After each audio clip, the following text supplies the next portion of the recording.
and I saw VP Sara was among the crowd, no? Among the crowd talking to the people. And we don't really know what her purpose is there. Umiinit nang umiinit, pero the personalities who are there should be the personalities who are first and foremost na dapat nandyan na tutulong sa gobyerno. Right, magandang araw sa atin lahat at medyo na-alarma na nga itong House of Representatives dahil sa mahabang araw na ng nangyayaring prayer rally dyan sa Liwasang Bonifacio. Ito po yung laban kasama ang bayan. At lalo silang naalarma mga kababayan po natin nung nagpakita nga itong si Vice President Sara at syempre yung mga national official po natin kasama nga itong Senator Bato, Go at si Senator Padilla at nung nagsalita na nga itong si dating Pangulong Digong. Pero nakita po natin mga kababayan na hindi masyadong binanatan ni dating Pangulong Digong itong si PBBM. Ang tansya po natin nga dyan mga kababayan ay dahil nandun si Vice President Sara at dahil siya po ang caretaker ngayon ng ating bansa at umanay pinagkatiwalaan pa ni Pangulong Marcos, siguro kinausap niya na magdahan-dahan lang. Pero kung makita po natin at marinig yung sigaw ng mga nandun sa prayer rally ay pinaparisay na nga itong si Pangulong Marcos dahil umano sa kapalpakan. Participation in the prayer rally, I only saw tidbits of it. Who I saw on the stage were Senators Bato and Senator Bongo as far as national figures. From what I heard and I saw, VP Sara was among the crowd, no? Among the crowd talking to the people. And we don't really know what her purpose is there. I would want to believe that her purpose is to at least neutralize the former president na wag naman masyadong masipag yung banat siya kay President Bongbong Marcos because she is still his cabinet secretary for education. She can still do so much good for our nation. And it really was, a wonderful thing for all of us, the Mindanaoans, I think also the Bisayans, and also for the Ilocanos, Northern Luzon, to see the two together, the UNITEAM.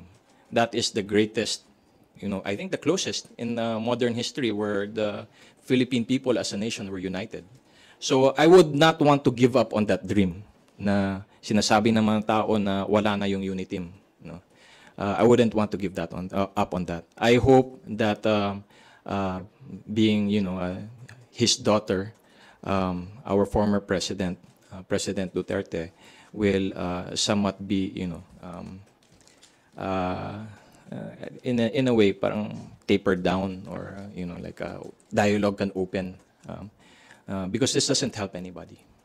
This is and again this is the holy month of Ramadan. For most of us Muslims, for all of us Muslims, this is a month of peace, a month of prayer, and I'm sure that on behalf of all Muslim Filipinos, what's in the bottom of our hearts is that our nation will succeed in moving forward peacefully and united, both Muslims and Christians alike. And it will be very difficult for us to do this when two great leaders are fighting against each other, President Bongbong Marcos and former President Rodrigo Roa Duterte. In regards to the prayer rally, is it an opposition? Is it really something to be worried about?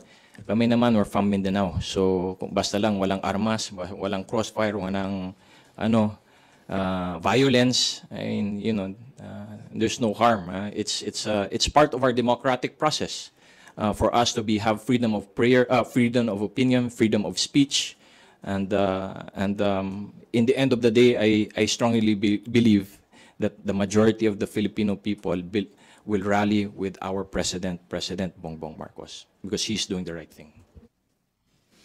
Yun nga, for me, parang I really don't understand the concept of the prayer rally kasi it's becoming a different kind of rally. Minsan mellow, minsan mainit na, umiinit nang umiinit. Pero the personalities who are there should be the personalities who are first and foremost na dapat nandyan na tutulong sa gobyerno para ayusin yung mga problema natin. Hindi yung dadagdagan pa yung mga political tension, but for me, they should also, of course, lahat naman tayo, walang monopoly ng love of country. Lahat yan mahal nila yung bansa. Pero mas marami pong malalaking problema yung bansa kaysa mag-uumpisa tayo. Stir the pot with political problems, political accusations, yung mga hindi na po kailangan na sinasabi sa entablado na syempre it will only agitate the public, yung mga nagrarally. So I encourage them na tulungan natin yung gobyerno natin, tulungan natin si Presidente Bongbong Marcos kasi ang aga po ng politika. Napakaaga po. So tulungan po natin yung bansa. Tutugma, it's a contradictional in terms of personality. Nagtutugma yung prayer rally ngayon na ang dami-daming potensyal na investments na nakukuha ni Presidente Bongbong. Kausap ko po mga bankero sa international at saka they are bullish on our economy because we have one of the most populated countries in Southeast Asia. We have an educated workforce at tumataas na po ang sweldo sa China. So, nagsisilipatan na yung mga manufacturing jobs to Southeast Asia. Mas gusto ng mga investor dito sa Pilipinas. Kaya economic provisions ng konstitusyon ang binibigyan natin ng atensyon. So again, sana yung mga political rally according sa COMELEC period na lang, saka na muna mag-rally-rally. Doon sa statement ni VP Sara, sabi niya, Kibuloy deserves fair trial daw. Well, I think she was mentioning is dapat sa korte. No, I think that's ginagalang po natin yung opinion niya. Dito naman po sa Kongreso, ang pinag-uusapan po rito ay yung prangkisa ng SMNI. At ito ay binigay po ng Kongreso. Kung ito ay binigay ng Kongreso rin po lang ang pwede bumawi po ito. At yun naman po ang proseso. And as far as due process is concerned, dito po sa hearing po namin, 6 months has been given. 5 months of hearing, 6 hearings were conducted, and the palagay ko mas maraming ang sinabi yung kampo ni SMNI kesa po sa mga congressmen. Talaga po lahat ng kanilang paliwanag ay ating pinakinggan at bigyan po natin lahat ng katanungan nila. Thank you. I think that question should be also addressed to the senators.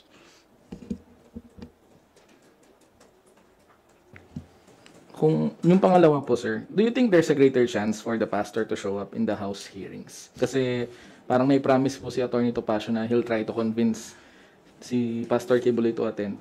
Kaso, sir, on another side, paano mangyayari doon? Kung a-attend siya dito, pwede ba siyang damputin ng Senate Sergeant at Arms? Palagay ko hindi, no. Pero alam po niyo, yung the mere fact na nagbigay pa rin ng palugit ng committee ng 3 araw on the request of Atty. Topacio just shows you kung gaano hong kaluwag ang committee sa pagbibigay po ng lahat ng request nila. Maski na po sa 5 buwan, minsan hindi dumating si Pastor Kibuloy, inimbitahan po siya 4 beses, ay pinagbigyan pa rin na on the special request of Atty. Topacio na bigyan po hanggang Biyernes. So talaga ho lahat ho ng pagbibigay at luwag ay binigay po namin during the 5-month hearing. So, nagsimula po kami November at kahapon lang po na desisyonan.